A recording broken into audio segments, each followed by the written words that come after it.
What I had said to Mrs. Grose was true enough. There were in the matter I had put before her depths and possibilities that I lacked resolution to sound, so that when we met once more in the wonder of it, we were of a common mind about the duty of resistance to extravagant fancies. We were to keep our heads if we should keep nothing else, difficult indeed as that might be in the face of what, in our prodigious experience, was least to be questioned. Late that night, while the house slept, we had another talk in my room, when she went all the way with me as to its being beyond doubt that I had seen exactly what I had seen. To hold her perfectly in the pinch of that, I found I had only to ask her how, if I had made it up, I came to be able to give, of each of the persons appearing to me, a picture disclosing to the last detail their special marks, a portrait on the exhibition of which she had instantly recognised and named them. She wished, of course, small blame to her, to sink the whole subject, and I was quick to assure her that my own interest in it had now violently taken the form of a search for the way to escape from it. I encountered her on the ground of a probability that with recurrence, for recurrence we took for granted, I should get used to my danger, distinctly professing that my personal exposure had suddenly become the least of my discomforts. It was my new suspicion that was intolerable, and yet even to this complication the later hours of the day had brought a little ease. On leaving her, after my first outbreak, I had of course returned to my pupils, associating the right remedy for my dismay with that sense of their charm which I had already found to be a thing I could possibly cultivate, and which had never failed me yet. I had simply, in other words, plunged afresh into Flora's special society, and there became aware, it was almost a luxury, that she could put her little conscious hand straight upon the spot that ached. She had looked at me in sweet speculation, and then had accused me to my face of having cried. I had supposed I had brushed away the ugly signs, but I could literally, for the time at all events, rejoice under this fathomless charity that they had not entirely disappeared. To gaze into the depths of blue of the child's eyes, and pronounce their loveliness a trick of premature cunning, was to be guilty of a cynicism in preference to which I naturally preferred to abjure my judgment, and, so far as might be, my agitation. I couldn't abjure for merely wanting to, but I could repeat to Mrs. Grose, as I did there over and over in the small hours, that with their voices in the air, their pressure on one's heart, and their fragrant faces against one's cheek, everything fell to the ground but their incapacity and their beauty. It was a pity that somehow, to settle this once for all, I had equally to re-enumerate the signs of subtlety that in the afternoon by the lake had made a miracle of my show of self-possession. It was a pity to be obliged to re-investigate the certitude of the moment itself, and repeat how it had come to me as a revelation that the inconceivable communion I then surprised was a matter, for either party, of habit. It was a pity that I should have had to quaver out again the reasons for my not having, in my delusion, so much as questioned that the little girl saw our visitant even as I actually saw Mrs. Grose herself, and that she wanted, by just so much as she did thus see, to make me suppose she didn't, and at the same time, without showing anything, arrive at a guess as to whether I myself did. It was a pity that I needed once more to describe the portentous little activity by which she sought to divert my attention, the perceptible increase of movement, the greater intensity of play, the singing, the gabbling of nonsense, and the invitation to romp. Yet if I had not indulged, to prove there was nothing in it, in this review I should have missed the 2 or 3 dim elements of comfort that still remained to me. I should not, for instance, have been able to asseverate to my friend that I was certain, which was so much to the good, that I at least had not betrayed myself. I should not have been prompted by stress of need, by desperation of mind, I scarce know what to call it, to invoke such further aid to intelligence as might spring from pushing my colleague fairly to the wall. She had told me, bit by bit, under pressure, a great deal, but a small shifty spot on the wrong side of it all still sometimes brushed my brow like the wing of a bat, and I remember how, on this occasion, for the sleeping house and the concentration alike of our danger and our watch seemed to help, I felt the importance of giving the last jerk to the curtain. "I don't believe anything so horrible," I recollect saying. "No, let us put it definitely, my dear, that I don't. But if I did, you know, there's a thing I should require now, just without sparing you the least bit more, oh, not a scrap, come, to get out of you. What was it you had in mind when, in our distress, before Miles came back over the letter from his school, you said, under my insistence, that you didn't pretend for him that he had not literally ever been bad? He has not literally ever in these weeks that I myself have lived with him, and so closely watched him. He has been an imperturbable little prodigy of delightful lovable goodness. Therefore you might perfectly have made the claim for him if you had not, as it happened, seen an exception to take.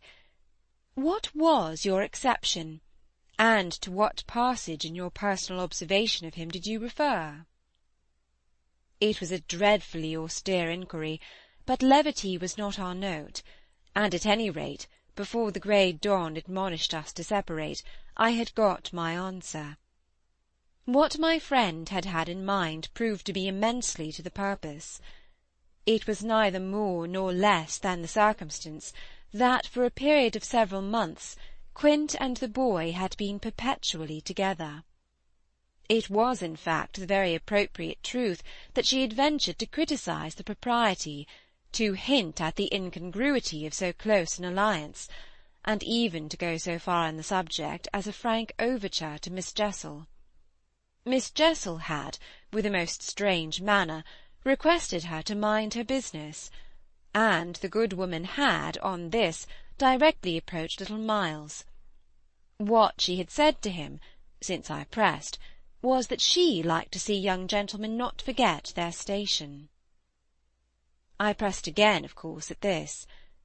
You reminded him that Quint was only a base menial. As you might say, and it was his answer for one thing that was bad. And for another thing? I waited. He repeated your words to Quint? No, not that. It's just what he wouldn't. She could still impress upon me. I was sure at any rate, she added, that he didn't, but he denied certain occasions. What occasions? When they had been about together quite as if Quint were his tutor, and a very grand one, and Miss Jessel only for the little lady. When he had gone off with the fellow, I mean, and spent hours with him. He then prevaricated about it? He said he hadn't. Her assent was clear enough to cause me to add in a moment, I see. He lied. Oh! Mrs. Grose mumbled. This was a suggestion that it didn't matter, which indeed she backed up by a further remark. You see, after all, Miss Jessel didn't mind. She didn't forbid him. I considered. Did he put that to you as a justification?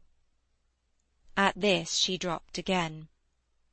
No, he never spoke of it. Never mentioned her in connection with Quint? She saw, visibly flushing, where I was coming out. Well, he didn't show anything. He denied, she repeated. He denied. Lord, how I pressed her now! So that you could see he knew what was between the two wretches? I don't know. I don't know, the poor woman groaned. You do know, you dear thing, I replied. "Only you haven't my dreadful boldness of mind, and you keep back, out of timidity and modesty and delicacy, even the impression that in the past, when you had, without my aid, to flounder about in silence, most of all made you miserable. But I shall get it out of you yet. There was something in the boy that suggested to you," I continued, "that he covered and concealed their relation." "Oh, he couldn't prevent—" "Your learning the truth? I dare say. But heavens!" I fell with vehemence a-thinking. "What it shows that they must to that extent have succeeded in making of him." "Oh, nothing that's not nice now," Mrs. Grose lugubriously pleaded. "I don't wonder you looked queer," I persisted, "when I mentioned to you the letter from his school." "I doubt if I looked as queer as you," she retorted with homely force. "And if he was so bad then as that comes to, how was he such an angel now?" "Yes, indeed, and if he was a fiend at school, how? How? Well," I said in my torment, "you must put it to me again, but I shall not be able to tell you for some days. Only put it to me again," I cried in a way that made my friend stare. "There are directions in which I must not for the present let myself go." Meanwhile I returned to her first example, the one to which she had just previously referred, of the boy's happy capacity for an occasional slip. "If Quint, on your remonstrance at the time you speak of, was a base menial, one of the things Miles said to you, I find myself guessing, was that you were another." Again her admission was so adequate that I continued. "And you forgave him that?" "Wouldn't you?" "Oh, yes." And we exchanged there in the stillness a sound of the oddest amusement. Then I went on. "At all events, while he was with the man." "Miss Flora was with the woman. It suited them all." "It suited me too, I felt, only too well, by which I mean that it suited exactly the particularly deadly view I was in the very act of forbidding myself to entertain. But I so far succeeded in checking the expression of this view that I will throw, just here, no further light on it than may be offered by the mention of my final observation to Mrs. Grose. His having lied and been impudent are, I confess, less engaging specimens than I had hoped to have from you of the outbreak in him of the little natural man. Still, I mused, they must do, for they make me feel more than ever that I must watch. It made me blush the next minute to see in my friend's face how much more unreservedly she had forgiven him than her anecdote struck me as presenting to my own tenderness an occasion for doing. This came out when at the schoolroom door she quitted me. "Surely you don't accuse him—" "Of carrying on an intercourse that he conceals from me? Ah, remember that, until further evidence, I now accuse nobody."